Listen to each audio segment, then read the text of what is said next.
ꯐꯝꯂꯝꯕꯗꯒꯤ ꯍꯧꯒꯠꯇꯨꯅ ꯊꯣꯡꯅꯥꯎ ꯇꯝꯅ ꯂꯥꯛꯏ ꯊꯣꯡꯅꯥꯎ ꯑꯗꯨꯒꯤ ꯃꯅꯥꯛꯇ ꯂꯦꯞꯄꯤ ꯑꯉꯛꯄꯅꯤ ꯏꯅꯥꯎꯕꯒꯤ ꯊꯋꯥꯏ ꯃꯤꯔꯦꯜꯅ ꯄꯥꯏꯗꯨꯅ ꯂꯩꯔꯤꯕ ꯑꯍꯥꯡꯕ ꯃꯥꯏꯀꯩ ꯑꯗꯨꯗ ꯁꯪꯇ꯭ꯔꯤꯛ ꯌꯦꯡꯂꯛꯏ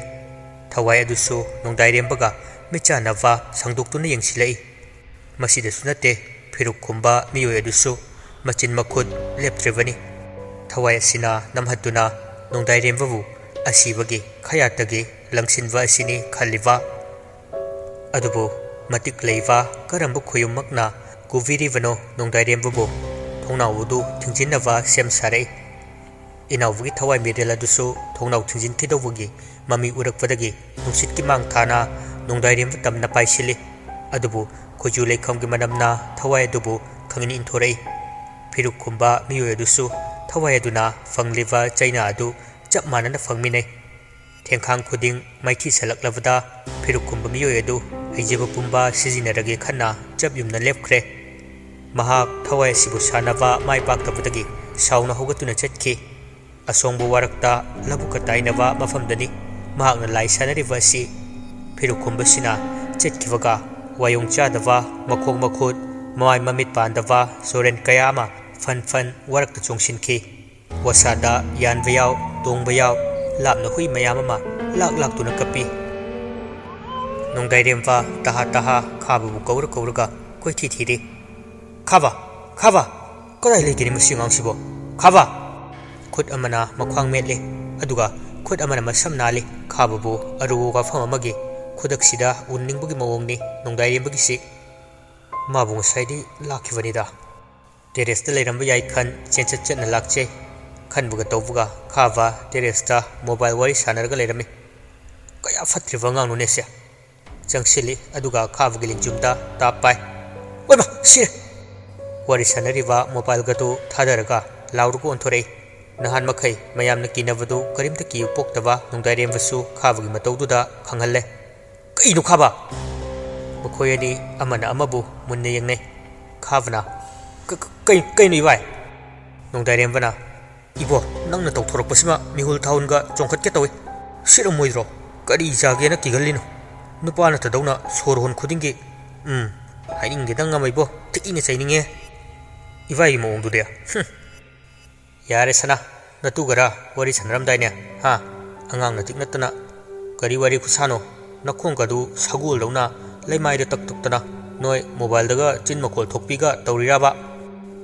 ꯑꯁ ꯑꯣꯟꯊꯣꯛꯄ ꯑꯩꯈꯣꯏ ꯏꯕꯥꯏꯁꯤꯗꯤꯕꯀꯣ ꯃꯤ ꯂꯣꯏꯅ ꯇꯧꯅꯩ ꯀꯩꯅꯣ ꯍꯧꯖꯤꯛꯀꯥꯟꯗꯤ ꯑꯗ ꯁꯨꯝ ꯃꯈꯨꯠ ꯑꯅꯤꯗꯨ ꯄꯥꯏꯁꯤꯟꯅꯔꯒ ꯃꯤꯠꯀ ꯌꯦꯡꯕ ꯉꯝꯕꯣꯏ ꯉꯝꯗꯕꯣꯏ ꯇꯧꯔꯛꯏ ꯅꯣꯡꯗꯥꯏꯔꯦꯝꯕꯁꯨ ꯃꯈ꯭ꯋꯥꯡ ꯃꯦꯠꯂꯤ ꯑꯗꯨꯒ ꯄꯩꯅ ꯌꯦꯡꯉꯛꯏ ꯈꯥꯕꯗ ꯑꯋꯣꯏ ꯇꯥꯒꯩ ꯇꯧꯔꯝꯃꯤꯁꯤꯗꯤ ꯍꯥꯏ ꯑꯗꯨ ꯌꯥꯝ ꯆꯣꯞꯇꯣꯏ ꯁꯔꯨꯛꯅꯦ ꯀꯣꯛ ꯆꯤꯟꯁꯤꯜꯂꯣ ꯋꯥꯏ ꯁꯪꯅꯀꯣ ꯆꯤꯟꯁꯤꯅ ꯄꯟꯅꯤꯡꯗꯦ ꯈꯨꯅꯝꯁꯤꯅ ꯄꯣꯞ ꯊꯥꯖꯤꯜꯂꯛꯑꯗꯤ ꯊꯔꯣꯏ ꯆꯨꯞꯅꯤꯡꯉꯤꯕ ꯅꯆꯤꯟꯗꯨ ꯄꯨꯝꯇꯣꯛ ꯍꯦꯛ ꯇꯣꯏꯅꯤ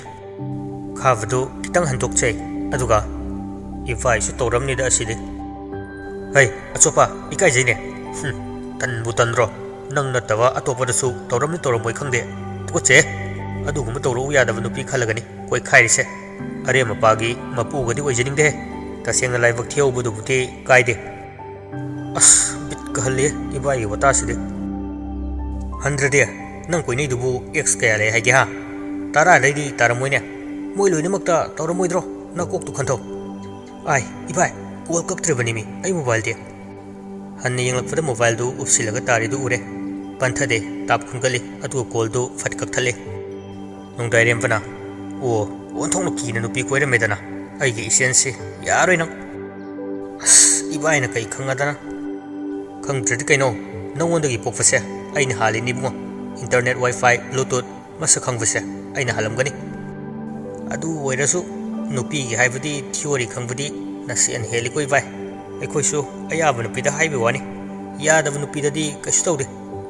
ꯁꯥꯕꯝꯒꯤ ꯃꯈꯥ ꯄꯣꯟꯅ ꯊꯕꯛ ꯇꯧꯋꯦ ꯑꯗꯨꯅꯤ ꯅꯨꯄꯤꯁꯦ ꯍꯦꯛ ꯎꯕꯒꯅꯦ ꯁꯤ ꯍꯥꯏꯕ ꯌꯥꯅꯤ ꯌꯥꯔꯣꯏ ꯑꯩꯁꯦ ꯅꯁꯦꯟ ꯂꯣꯏ ꯈꯪꯉꯤ ꯀꯩꯗꯧꯔꯒꯦ ꯌꯥꯔꯦ ꯇꯣ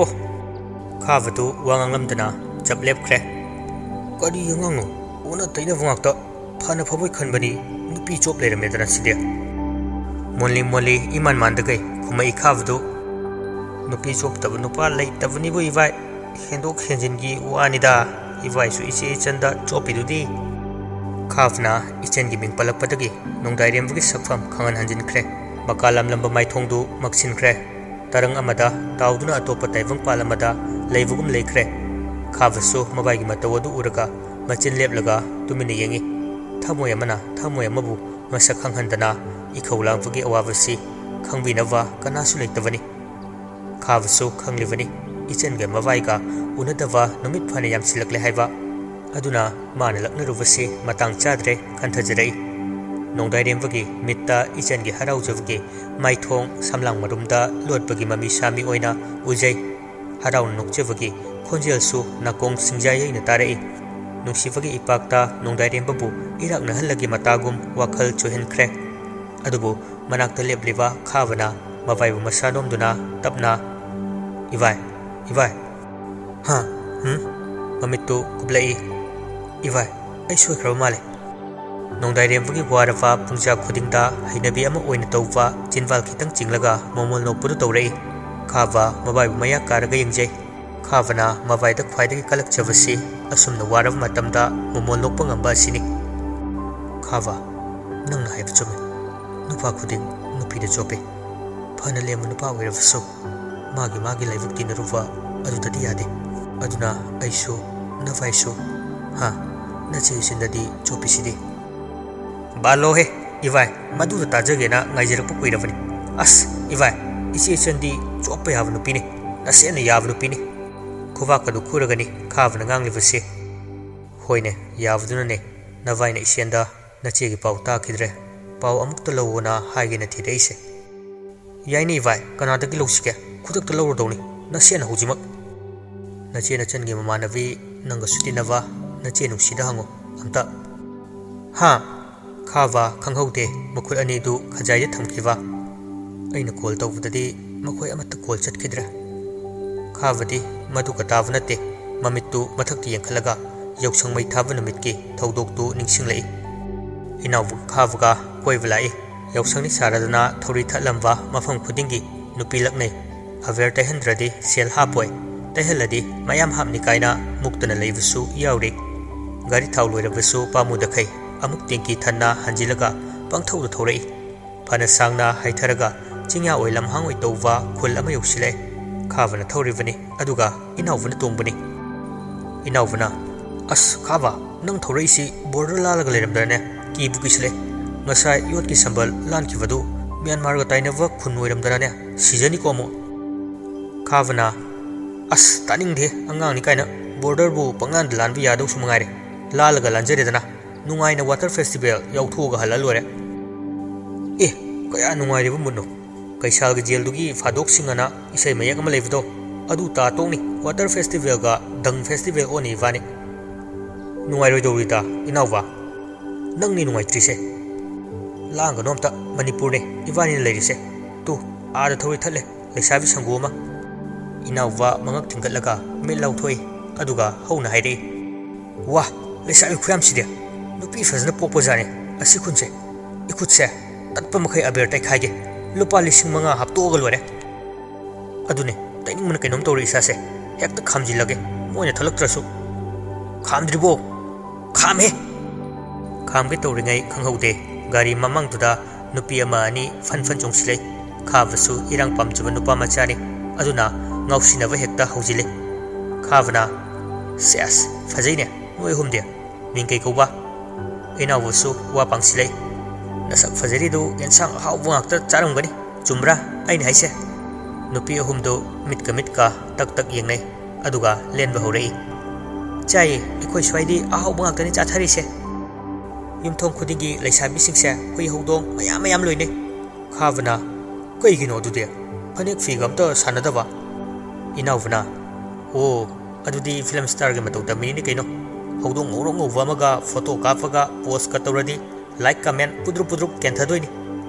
khavna hoine chumine oic khangkhie nupi ahumdo yengnai aduga khangni ekhoi swaise leisabi photo kapa chana dabado inawna koi gino dude ho aduburo laikai ge nupa loina koinaba adugi khambal chawai na kaino khangde suknya yadaba ekhoi di yam kapchaning bane hekta thingjin biba kap tana khangine peri ga toksilei khawaga inawaga du फट फट येंगनै अदुगा अहुमदुसु येंगनरगा मिची खनै अमुकसु उद्रिङै तौसिनै खाबना कइनो हाइसिबो अवैबै लेकाइ नुपा लोइना कोइब्रो हाइसिबो कोइबा खक्ता नतेबी अखोइना लोइजरिबा हुइ हौदोंदो Moina नमदना फुटलगा हप्ता अमदा अममो नमदना पिथैबने इनाउवा तोंलमबदगी fun चोंथरे अदुगा थाजदबगी मओंगदा अवैबैरो नोइ Humna हाइसिबो अवैबने येंगो अखोइ हुमसे सक फजद्रा होइने फजैने अखोइ Humtah नते अतैसिसु येंगोने लोइ फजबने हाइसिनबा नतेबा अखोइना इनाउवना खाबा येंगोने हमता थिदेको लोइ फजेबा खाबसु ओइ खंदे उदे खंदे खोमी होइने फजैने फजरमगनी फिरुक कुंबा मीसिंगसे याम उबनिना मचिन खुचिसे नोइ अनि लक्नबा याबा लक्नगे ngasidi खाबदु नुपीसिंगदुदा मथंग मथंग येंगिबनी वखलदसु खंजरिबनी कइनु नुपीसिंगनेना मसकसु फजनाम तो उहंदे अरोइबदा खोमोंग तो ओइरमदने सालाक मलाक अमा सानी मिट खंसिंग सिंगबदौना अमुक्तंग मिट कुपलगा हुमांग सोबगी फिना हुमाय हुमलिबी नुंगसिबु कोक उहौरे खाबना असिदि नुपीसि कइमिं कौगे करंबनो तु आइगे खुदोंबित थिली नुपी अमना असुमना खली बालोहे फना दुम तान चारे चोचो असि नुपीसिगो ओइना ngangnaro नुंगसि असि nganganiसे नंग नाक्ता थाजिलकेको नुंगसिना कपनिंगे हाइरोबा थाजिलो चिनसे नमथि लेरिबने वांगांग दबगे सोर चमता कामथोके अबुंगो मचानी मांगद लेरिबा नचे असिगी मनाक चंगो खाबना लावै इनाबा हराउना खुद चिंगलगा नुंगसिगी मनाकता चंखे अनिदु खोंदुगी कोक फावबा मुन्ना येंगी अदुगा नोइ अनिदि कई मिंकौबा नचेदा सेंगना हाइरौ अइना खाबा फिबमगदु सेमलगा खुमलै अइना इनाउबा अनिसिगी इरांगसे नुंगसिदि दुम खंगले पिसुम नामा इंखलगा मचिन पैथोई खाबना अइना हनबने मादी याम अंगांगने इसे नुपाने नुंगसिना ओ इनाउबसु नंगहौररोइदौना हाइरे कइनोने माने ngondagi halise subnagi hapta amakakne sidi hannadabuga mane aina haidi chahi ahum mari hanaba haisidi adum tinabasu yawidana khavana adu werasu nang aina hale walware ivani anambana mingkongai sidi class su manai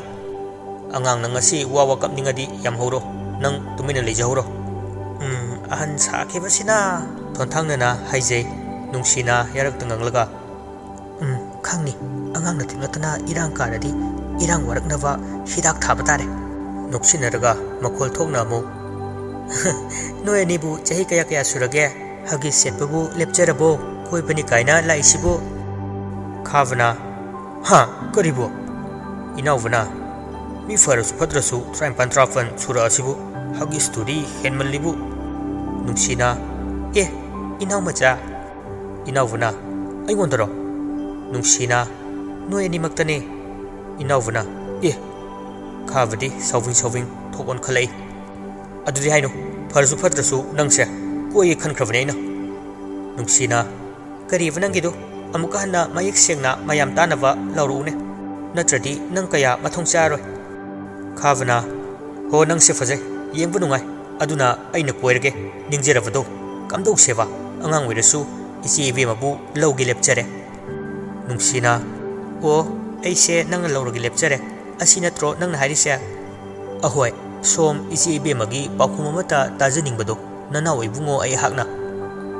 ओहो पाखुम ताद्रिङै हाना थौरि थलिसिगी कयाम हाप्तोइनो हापथर ओदना थादरकबा सेलगी मतुंग इन्ना नचेना इपागे पाखुम पिदोइनी खाबा याम हराउना वाले तु सले अदुगा कया हापुगे नुंगसिना यामना हाबलिखै अदुम कई हाइनी नंगी थमोइना पामचबा पाखुमदो फंगदोइनी खाबना ए अदुदि 1K हापे नुंगसिना सिदि पाखुम पिनिंगदिए खाबना अदुदि 2K हापे असिसु खनाउदो पलगा लेरे हाइदोकनिंद्रे अस हाइदोसे 3K हापे खाबगी अमुक्ता तौकिद्रिवा मतौसिना इनाउवगी इरांग हलबनी अमुक्तंग लेसाबि सिंगदु लेरगा येंगी किसु किराबनी मखोल थोखंदना इवाई तौरोनो चलसे खाबना इनाउवगी खुदकदु थक्कन थोई नुंगसिना असिसु तले लेयंग अनि लोमगे तवे इनाउवना Ai, ibai. Kamjinava fana honarasu yadre. Punna lising trama to yoksile. Satlaga nungsi kubak mayai de thamlidu wallet sel yoksilaktre. Khava kufet nungsi bu yengba horakle. Nungsi su urivani adubu khangjinadana hajilai. Paukum piramdai sida leitrabu kaino jablep khrade. Khava nupa machani mana thokpa ma khumdorei. Siala su yam hapaga paukum piningdradi ai soina ngamba mari tawni. Inawadu khangpre khangi mittu chap yungi. Nungsi su nupine haijabgi wani hanba tawde. Nungsina kari tawdoiba ha. Khavana avertaigani aduga makhadi kari aduga makhadi nang papi tawni. Inawfa mathanda machin mensinjai haujikangi fanghai hainavagi khavasu nupi ataida haivadawna adum haijarakpani. Laisavi ataidusu wawa nokchei khavasu karimata khanjinde laisavi khaina noklidu mathoi kajaduna nokpa yausili. Nungsina nangise asengbugi ai koiragi khale natra. Khavana khale pamjare papi tawge haiba natru nangido haye. Nungsidu makhut punsilaga thawa sadana nangna tawjingai aina nachena hana topa tare. Khava yam harauna aya adudi aya hayeng amuk sel ahenba haposu hapke se toro. Khajaigadu insilai khanghaude insinbaga nungsina khavaga insiliva khajaiduda khopakna safu kana thai. Inawvana is khavasu ona dainava nungsigi matawduna nava ikai voi kemta haide chumdring lepi. Khajai namadusu ngaksangangle. Nungsina namadusu thakigela. Chinna haiva loivga nakan amadusu thajilai. Khava pungau ngaure makhut anidu khajai aniduda suru kavuk tai. Nungsi inawvada amuk onsilai khodombidu thilaga hai nangsu aber tainingdro. Inawva makhut hairaga tainingde. Khavasu laikai amuk omsila avadi khana pakhatpana tasilaga lepkhre. Nungsina nachin macha ama palena pangang ngangba yabro nathake halne su khangdaba chahi hanarasu adum koinava ngaunava langnaba yai yade haivnate noi anigi moongdu karino ha aise iya yabnu pi oina ubro lin oirasu mi chikningena pangchikta chiktabani lin aduda laknaru matam aduda khaktani chiknava khonava nangna tawridu aingonda laknava karemnabu oina thokle sel piraga nungsi pami kanana hinage mado nakoi lam aduda chatnarabasu mafam asidari chatnade nupi khudingse Korean gi heroine oina uridu tawganu aduga nakoina sasu atopa lamgi nupana chatkadava lichat sajat ungang sangang chatliva nganglivadu thado natrati nareidu kakhatkani. Khava kibna yadravani maklap niklaka ngamboi ngamdaboy ai soikre abu matung manau tawjaroi. Nungsina aduka khairaga yagani khalira. Khavana kai taw haibnu ai tawjarage khurumasu khurumjarage. Nupi maraktagi atapu khonjalda asumna haire nungsi khara matam lena diare angang singdu lamlape thadokro. Inawvana wangang levi nupidu taguk yenglaga tapna haijere aikhoidi lamlape haisu haikidana kamai lamlape khangiba. Nupidu inawvana masakti u phangde phina mamai khumvana leisabi maraktagi nganglakpa oivanasu anamba udrivani. Nupidudi amuk hanna wangang lakhidre nungsina oina khumlei nasak khangbagini aina ngasaidagi kharise. Khava yam narabo na chengbise aise phagidamuk hajinkre. Inawva nangsu lausida. Inawvadu nupidu damangak thangatana yengaga nungsigi manakta changsilai. Nungsina nakhoi anibu asuk lapna laaga katukaran tawrisi ha aikhoina tava atopa mitop tawramadi noibu lising 13 ka satana matung tawnuse hapchilu. Khava nungsibu maithong maksina yengje. Nungsina haima lausilo lau yadavagi nungsina seldu namdana lausin hali aduga nakhoi ani aikhoina khangba angang oibagi thawoina laknavani ado khupak tudi wachok ngangbaini chawpham thokte. Khava inawfa yengnei. Inawvana karamna aikhoibu iche khoina. Nungsina makhatare nangse hayengwai aikhoi irakta leiriba mayamsigi manungda amada itei makaudoiba manau nupani nangse. Inawvana ha kanadano. Nungsina khaba ngawwa nang nachinduko. Khavadi machin yangfunina thok hangai nanglo inawvana itei makaudorusia. Inawvana itei makauradi aina iche kaubutavani. ꯅꯨꯡꯁꯤꯁꯨ ꯅꯣꯛꯊꯣꯔꯛꯏ ꯑꯩꯗꯤ ꯅꯠꯇꯦ ꯀꯣꯟꯅ ꯍꯪꯉꯣ ꯍꯣꯔꯦꯟ ꯍꯜꯂꯒ ꯅꯣꯡꯗꯥꯏꯔꯦꯝꯕꯗ ꯅꯨꯡꯁꯤꯅ ꯅꯣꯏ ꯑꯅꯤꯕꯨ ꯈꯨꯄꯥꯛ ꯊꯥꯔꯒ ꯐꯨꯔꯒ ꯊꯥꯔꯛꯑꯦꯅ ꯇꯝꯃꯨꯁꯣ ꯏꯅꯥꯎꯕꯅ ꯑꯩꯈꯣꯏ ꯇꯥꯆꯧꯗ ꯈꯥꯕꯅ ꯑꯩꯈꯣꯏ ꯏꯚꯥꯏꯗ